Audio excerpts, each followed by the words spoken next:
Well, hey there. I'm Daniel, the Low Budget Outdoorsman, and if you're looking at this, you've probably seen the video of my small John boat, my setup.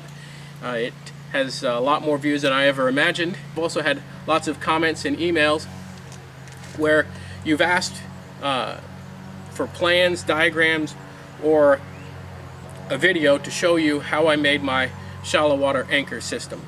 And so it's not as hard as you might think, and I'm going to go ahead and do that video right now. And so, as a disclaimer, if you put this on your boat, you're assuming any and all risks that goes along with it. I don't guarantee your craftsmanship or my diagrams. I'm no engineer. I'm just a guy who can't afford to buy the real stuff. And so I didn't look at any real one to get any plans, any diagrams, any intellectual property. I just kind of winged it. And so it's actually pretty simple. We'll look at the back of the boat when I'm done, but all I have here is I have two individual pieces, and they are cut at 40 3/4 inches. And you can change the dimensions to suit your size boat. I got a small boat, and I'm going to use wood. This is red oak, so that wouldn't be a good wood to use, but I may go ahead and try it out on my boat with some white oak, because white oak is a lot more rot resistant than red oak. So these two pieces are going to be the pieces of the anchor that lower into the water. That is 1-inch tubing simulated, because I want to use wood. And if you were to purchase something, it would be like this. Now, if you were to purchase this 1-inch perforated steel galvanized tubing, it's probably going to be expensive. So I had a little bit of this left over from a project, and I had some aluminum 1-inch tubing left over. So the one that you've seen on the boat is 1-inch aluminum, and the end sections are 1-inch perforated steel. So if you don't have that stuff left over, I'm going to give this wood one a try, and if the wood one works, then it'll save you probably a lot of money, because you can get yourself some 1-inch, true 1-inch from maybe a sawmill, not furniture grade, but 1-inch white oak. And but I'm going to try this out, and we'll see how it goes. But if you have some of this laying around and you have a bigger John boat, you probably should go with something like this. Now, like I said, if you were just to buy, it'd probably take you about 9 feet of this. If you were to buy 9 feet of that, I'm not exactly sure how much that would be, because I didn't look, but it would probably be fairly pricey. So you'll need two 1-inch tubes if you have them, and I've cut mine at 40 3/4 inches. You will have 3 of the 1-inch tubings that are cut at 5 inches, and 1 at 5.5 inches. So once again, it's the same stuff as this. I'm just using wood as a simulation.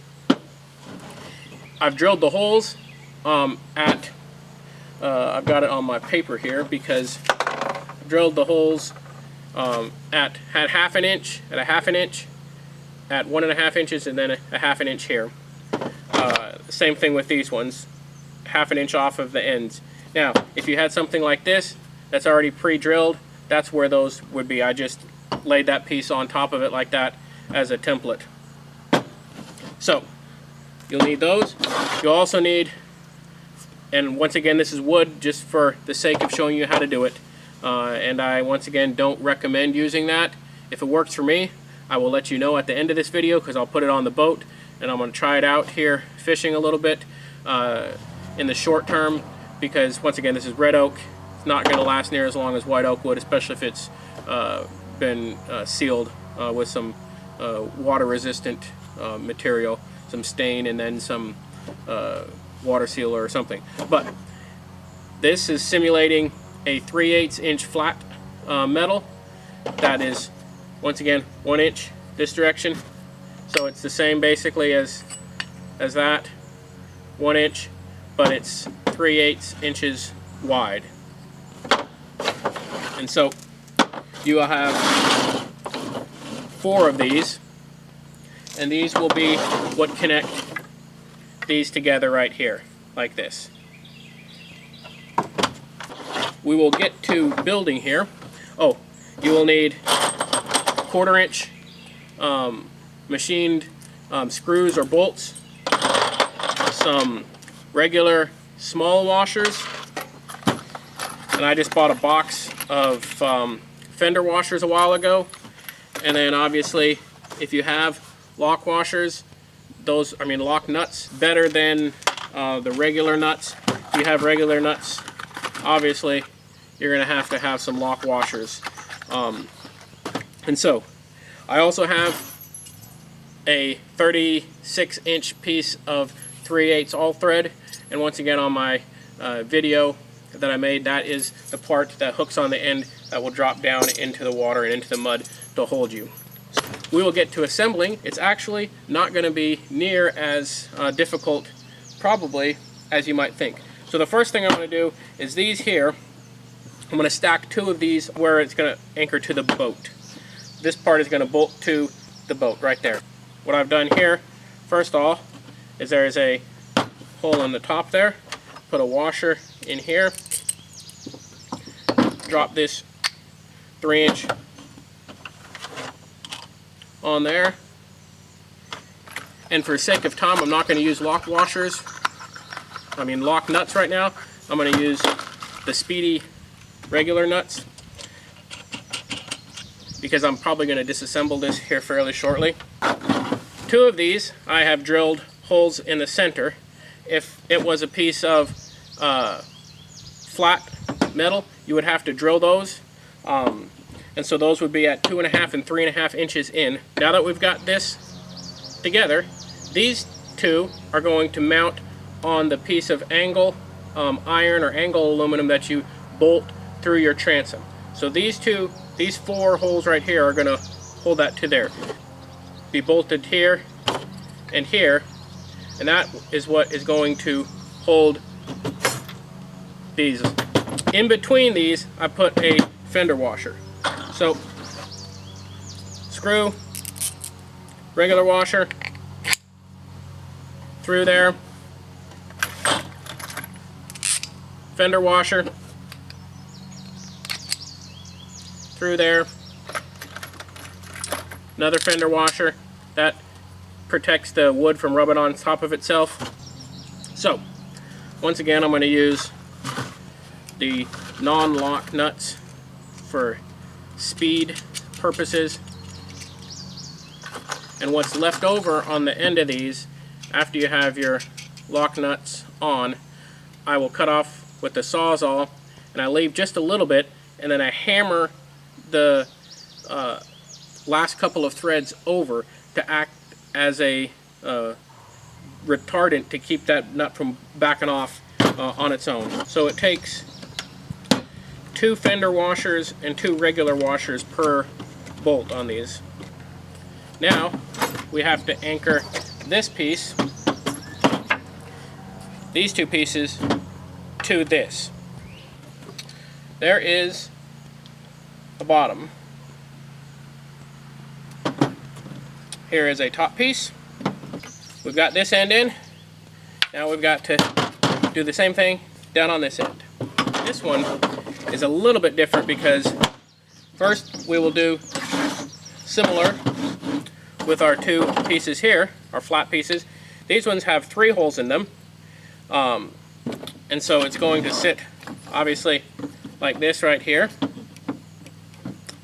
and then we're going to have a piece come like this right here, and then a piece come like this right here. Nut.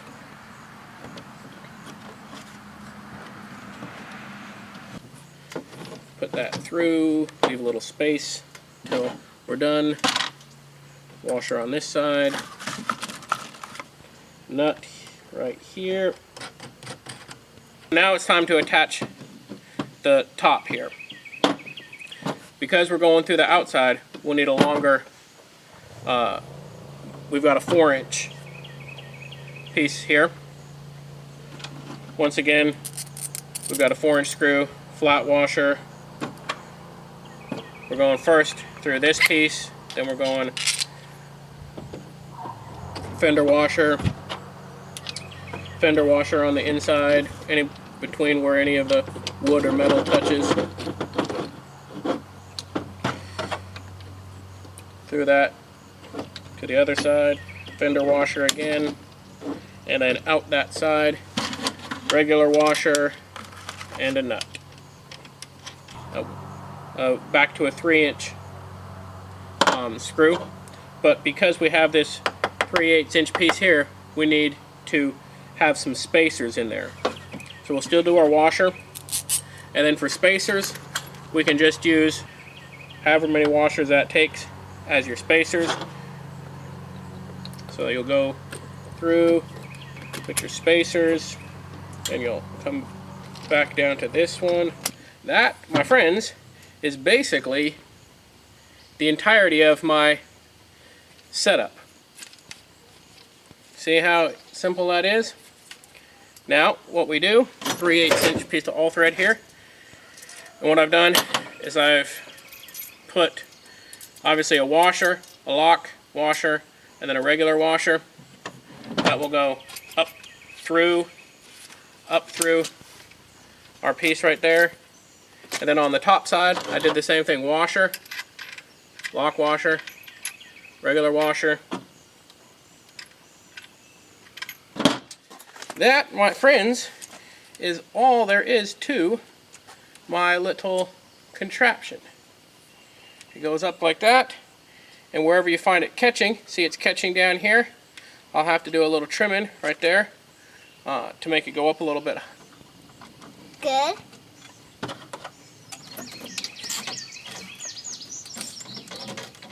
So he's going to show you something. I don't know what. I'm going to ride my bike, and I need to pick up this. So here we have this piece of angle iron that is mounted through with 3 good sized bolts through the transom that matches up with my 2x4 that's running on this side, because you have a 2x4 that runs here on the, then runs along here, so you have not just your little piece of wood in the middle, you want your supports for your transom to run all the way across, because you don't want to just mount this to the little bit of aluminum. So that's mounted through, and onto the other side there's a piece of metal that, as I'll show you here, right here, it's mounted down through there like that. You see the bolt here, bolt right here that runs through to this back side right here. And this here is what we have up here, the little pulley that actuates it. And so this piece of, it's actually aluminum, but angle iron, aluminum, depending on what you have available, is mounted through there. So that makes the solid mounting to the back of the boat. That's what we're going to mount now our shallow water anchor to. So it's going to line up right here like that.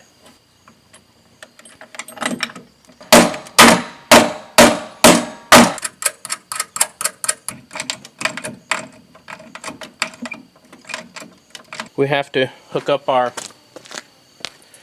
550 cord here.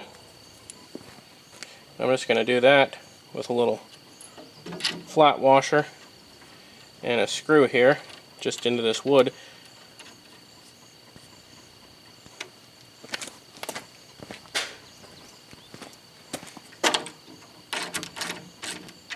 With the 550 cord, we can simply raise that up and put it in the upright position there, and then when we let it down, it will fall down. One other thing I was going to show you was the spring here. So what I'm going to do with this is, it's obviously connected right there. I will stretch this and then anchor it right about there, and that's what helps pull that down into the water. Now the best thing to do is to get you a little piece of baling wire and pull that string up tight right here, and that way when it raises, it will go underneath of it like this right here, and it'll actually load up underneath and it'll pull it down straight. Well, I hope you enjoyed this episode on how I built my shallow water anchor. In fact, you can see behind me sitting in the water right now in a shallow spot. I'm in the back of the boat and you're up running the trolling motor. But this allows you to flip to some little spots, stop, let the wind push you down, stop, hit some buckbrush and branches along the way. And I have that actuated, like I said, from this piece of 550 cord here. I can simply pull that up and then the wind will blow me down a little bit more and I can, you know, pitch to another few bushes, another hole in the weed line, or I can methodically punch into lily pads if I'm punching. All of that in shallow water under, you know, 6 feet or so. The wind is really blowing pretty hard, and as you can see, we're still sitting here in the same spot. The front end of the boat will just move around a little bit as the wind, because we only have one point of anchor in the back. But it allows me to thoroughly and methodically go down a bank and fish it. Here it is right immediately after I'm pulling it out of the water. I'm gonna, you know, tie everything, the boat down, but I just wanted you to see how it sinks into the mud. And it's still, you know, not all bent up. And it really does work as it's supposed to. The one thing I was saying is if you're going to use white oak instead of red oak, these little sections right here, this 3/8 is going to flex too much.